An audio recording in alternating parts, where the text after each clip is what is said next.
ओम परमात्मने नमः। यज्ञाप्ता न पुनर्मोहमेवं यास्यसि पांडव येन भूतान्य शेषेण द्रक्ष्यस्यात्मन्यथो मयि। अर्थात यज्ञाप्त्वा न पुनर्मोहमेवं यास्यसि पांडव। पूर्व श्लोक में भगवान ने कहा है कि महापुरुष तेरे को तत्व ज्ञान का उपदेश देंगे, परंतु उपदेश सुनने मात्र से वास्तविक बोध अर्थात स्वरूप का यथार्थ अनुभव नहीं होता। श्रुत्वाप्येनम वेदन चैव कंचित। और वास्तव बोध का वर्णन भी कोई नहीं कर सकता, कारण कि वास्तविक बोध करण निरपेक्ष है, अर्थात मन वाणी आदि से परे है। अतः वास्तविक बोध स्वयं के द्वारा ही स्वयं को होता है, और यह तब होता है जब मनुष्य अपने विवेक जड़ चेतन के भेद ज्ञान को महत्व देता है। विवेक को महत्व देने से जब अविवेक सर्वदा मिट जाता है, तब वह विवेक ही वास्तविक बोध में परिणत हो जाता है और जड़ता से सर्वथा संबंध विच्छेद करा देता है। वास्तविक बोध होने पर फिर कभी मोह नहीं होता। गीता के पहले अध्याय में अर्जुन का मोह प्रकट होता है कि युद्ध में सभी कुटुंबी सगे संबंधी लोग मर जाएंगे तो उन्हें पिंड और जल देने वाला कौन होगा। पिंड और जल न देने से वे नरकों में गिर जाएंगे। जो जीवित रह जाएंगे उन स्त्रियों का और बच्चों का निर्वाह और पालन कैसे होगा, आदि आदि। तत्व ज्ञान होने के बाद ऐसा मोह नहीं रहता। बोध होने पर जब संसार से मैं और मेरेपन का संबंध नहीं रहता, तब पुनः मोह होने का प्रश्न ही नहीं रहता।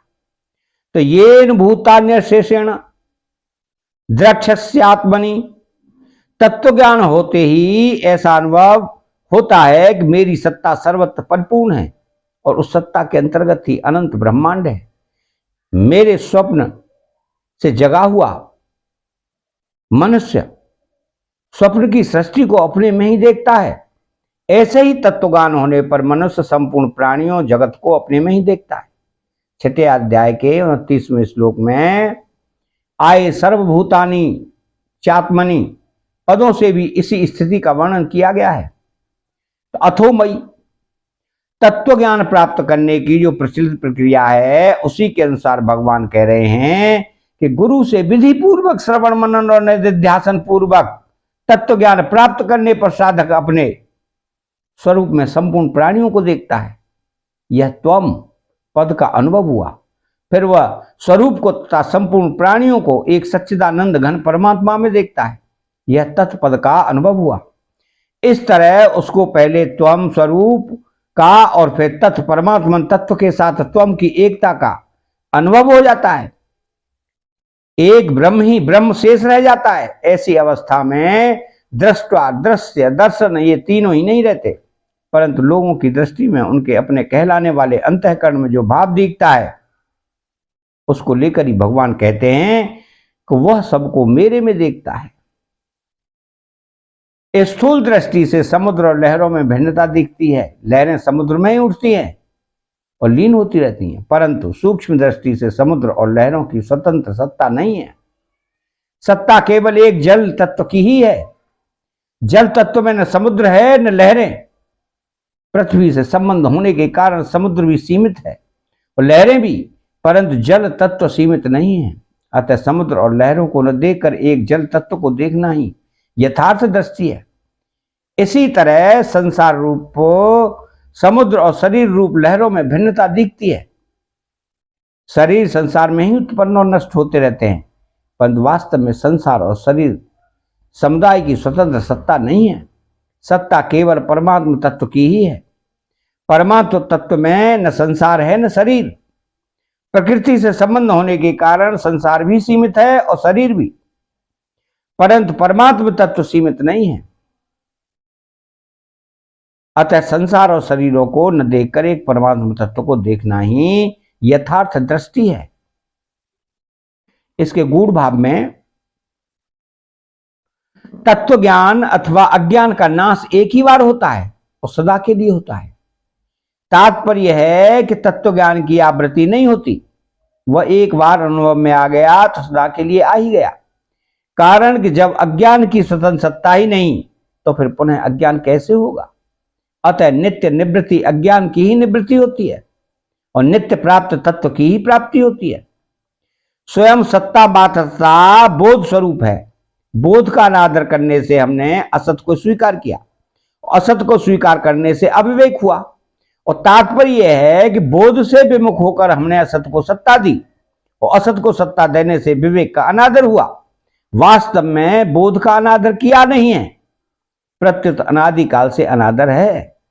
अगर ऐसा माने कि हमने बोध का अनादर किया तो इससे सिद्ध होगा कि पहले बोध का आदर था, अतः अब आदर करेंगे तो पुनः अनादर हो जाएगा। परंतु बोध एक ही बार होता है और सदा के लिए होता है। तत्व ज्ञान होने पर फिर मोह नहीं होता, क्योंकि वास्तव में मोह है ही नहीं। मिटता वही है जो नहीं होता और मिलता वही है जो होता है। जगत जीव के अंतर्गत है और जीव परमात्मा के अंतर्गत है। इसलिए साधक पहले जगत को अपने में देखता है, द्रक्ष्यात्मनि, फिर अपने को परमात्मा में देखता है, अथोमयी। दृश्यात्मनि में आत्मज्ञान ज्ञान है और अथोमयी में परमात्मा तत्व विज्ञान है। आत्मज्ञान में निजानंद है और परमात्मा ज्ञान में परमानंद है। लौकिक निष्ठा कर्मयोग तथा ज्ञान योग ये आत्मज्ञान का अनुभव होता है और अलौकिक निष्ठा भक्ति योग से परमात्मा ज्ञान का अनुभव होता है। तो सब कुछ भगवान ही है। इस प्रकार समग्र का ज्ञान परमात्मा तत्व ज्ञान है। आत्मज्ञान से मुक्ति तो हो जाती है पर सूक्ष्म अहम की गंध रह जाती है, जिससे दार्शनिकों में और उनके दर्शनों में भेद रहता है। अगर सूक्ष्म अहम की गंध न हो तो फिर मतभेद कहां से आया। परंतु परमात्मा ज्ञान से सूक्ष्म अहम की गंध भी नहीं रहती और उससे पैदा होने वाले संपूर्ण दार्शनिक मतभेद समाप्त हो जाते हैं। तात्पर्य हुआ कि जब तक आत्मनि है तब तक दार्शनिक मतभेद है। तो जब वासुदेव सर्वम का अनुभव होने पर सब मतभेद मिट जाते हैं तब अथोमयी हो जाता है। अथोमयी में एक परमात्मा के सिवाय दूसरी कोई सत्ता नहीं रहती। अतः चैनल को सब्सक्राइब करें, बेल आइकन घंटी को दबाएं, कमेंट बॉक्स में राधे कृष्णा लिखें और जय श्री कृष्णा।